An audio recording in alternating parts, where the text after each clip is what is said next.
We start this appendix by discussing a beautiful theorem. It's called the first isomorphism theorem. It's a very important theorem in group theory and also finds use in other complicated algebraic structures as it has equivalence over there.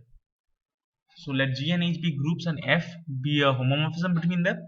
Then it turns out that the quotient group G by curve F is isomorphic to IMF. Why? First of all, what is the quotient group? We have already briefly and a bit vaguely defined a quotient group, that whenever the set of cosets of a subgroup behave as a group under the same operation, we shall be calling it the quotient group. But we know that curve F is normal, and we saw that whenever the subgroup by which we quotient is normal, the set of cosets of that subgroup behave as a group under the same operation. So here G by curve F is that group, the set of cosets of curve F. That's isomorphic to IMF. We have already hinted and maybe have also proved that G by curve F, or the set of cosets, is in bijection with IMF, that is by size and also by a very naturally induced bijection. Such a map is called a canonical map or a natural map. But is that natural map also an isomorphism over here? Let's look at it. Consider the bijection H G by curve F to IMF, as if K is equal to curve F, then AK goes to FA. This is the canonical map or the natural map which we might have considered while proving that G by curve F, or the set of cosets of curve F, is in bijection with IMF. It turns out that this map AK goes to FA is also a group homomorphism, but we already know it's bijective, so it turns out to be a group isomorphism. So let's look at the proof why it's a group homomorphism.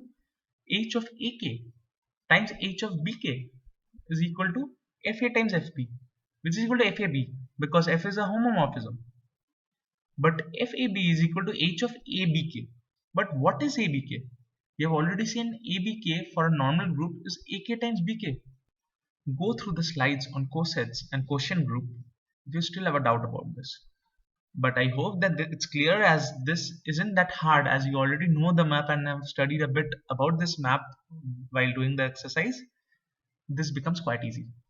So H is not only a bijection but also an homomorphism. And we are done. As there is an isomorphism, the groups are isomorphic. So as a corollary over here, if F is surjective, IMF is equal to H. So it turns out that G by curve F is isomorphic to H. As we said, an automorphism on G is an isomorphism from G to G with the same operation. So it's so for example, we have already seen that identity map is an automorphism on a group. So are there any other automorphisms? Maybe, maybe not. But if there are automorphisms, we represent the set of automorphisms as odd G. We know that it's not empty as the identity is in this set. And suppose there are more. Now, suppose there are more automorphisms. Are they somewhat related by structure or something? Indeed. Now we show that odd G, the set, is a group under composition. One, the identity of G is already in odd G, so we have an identity. And if F and G are automorphism, then the composition F of G is also an automorphism. Why? It's an isomorphism, as F and G are isomorphisms. Moreover, as F and G are from G to itself, it turns out that F or G is also from G to itself. And it's an isomorphism from G to itself, so it's an automorphism. Again, if F is an automorphism, this implies that F inverse is an automorphism. Why? We have already seen that F inverse is an isomorphism, right? While proving that isomorphism is an equivalence relation. But what are the range and domain over here? It's G. Both of them are G. So indeed, F inverse is an automorphism inside odd G. Also, composition is associative. Why? That's from the definition of function composition. So under composition, odd G is a group. We have just showed. Indeed, odd G is a set of bijections from G to G with some restrictions, that it also preserves the fact that G is a group and has an operation along with the set. So it's basically a subgroup of bit G, right? which G was also a group under composition. It's from G to G, but normal bijective functions. Over here, these are isomorphic bijective functions. So now let's look at a specific type of automorphism. As we said, there might be other automorphisms. So what if there are? For each element G of G, define F subscript G as a map from capital G to G as F subscript G of A is equal to A subscript G or G a G inverse. It's basically a conjugation map. Indeed, it's a homomorphism as Fgx times Fgy is equal to Gx G inverse times Gy G inverse, but indeed it's a homomorphism as Fgx times Fgy is equal to Gx G inverse times Gy G inverse is equal to Gxy G inverse, as this thing is the identity. So x1y is equal to xy, but this is Fgxy.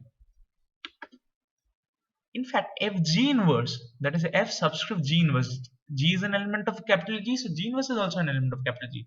This behaves as a functional inverse of G, right? So just look at it how Fg inverse is the functional inverse of Fg.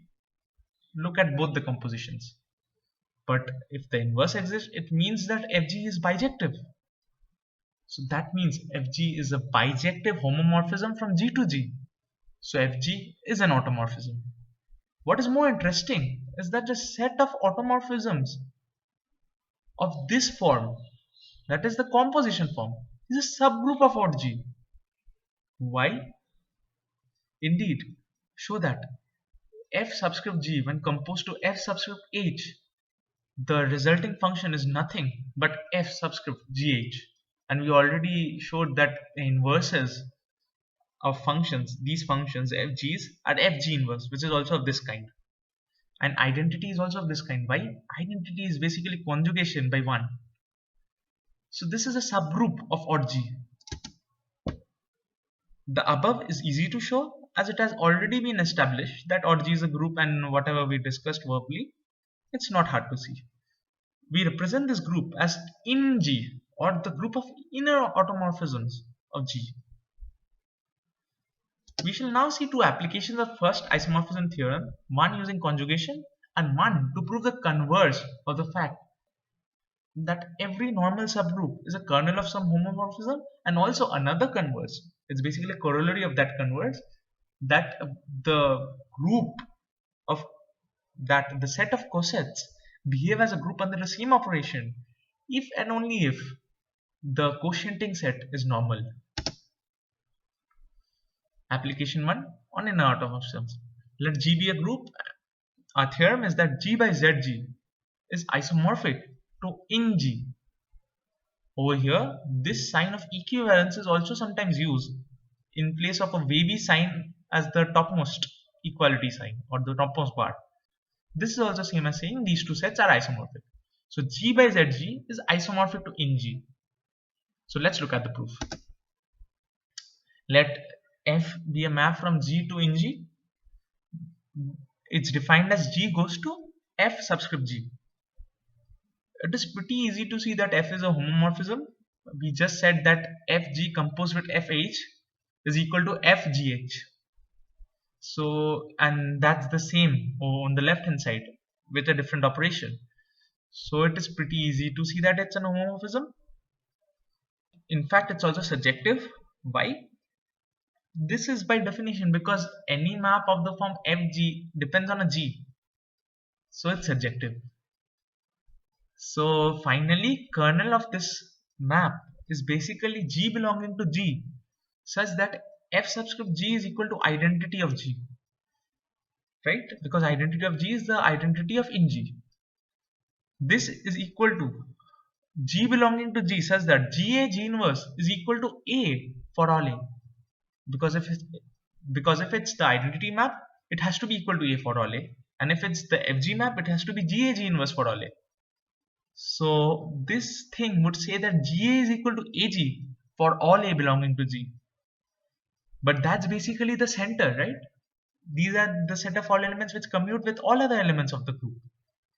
So by first isomorphism theorem, G by kernel of F is isomorphic to the image of F, but as the function is surjective and the kernel is ZG, it turns out G by ZG is isomorphic to Ng. Now we look at another application. This is the one which contains cosets. So suppose H is a subgroup of G, then G by H is a group under the group operation if and only if H is normal. So let's look at the proof.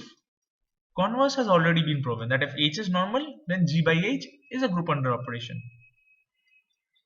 Now let G by H be a group, then the operation AHBH is equal to ABH must hold, right? Because that's the necessity for this to be a group under the same operation. Because A times B is equal to AB, so these two sets would contain AB and it has to be a coset. So it is equal to ABH. This would imply G to GH as G goes to G times capital H. So this would imply that the function G to G by H as the element G goes to G, the coset of H containing G, that is G capital H, is a homomorphism, right? But then the kernel of this homomorphism is nothing but H by definition of subgroups. But a kernel is normal, hence H must also be normal. So we are done. Look, it may seem that we are just stating facts and it's a bit of hand waving away, but no, this is rigorous. And in fact, this is a deceptively simple proof of this fact. There are other proofs as well of this fact. Some of them are a bit lengthy, but this one is simple and directly uses the properties of homomorphisms and isomorphisms. So, as H is equal to kerf, kerf is a subgroup of G and H is a subgroup of G and kerf is normal, H also turns out to be normal, and we are done. So we also have a corollary over here, as I said. Every normal subgroup of H is the kernel of some group homomorphism. What's that group homomorphism? It's the homomorphism from G to G by H. And it's a homomorphism because it's normal and we just saw that in the theorem. That's it for the appendix. But if you would like to do a bit more studying about groups and isomorphisms, I'd recommend you go through these topics. The order is not necessarily this, but these are some interesting topics and also necessary for a further study in group theory. Classification of groups using kernel, etc.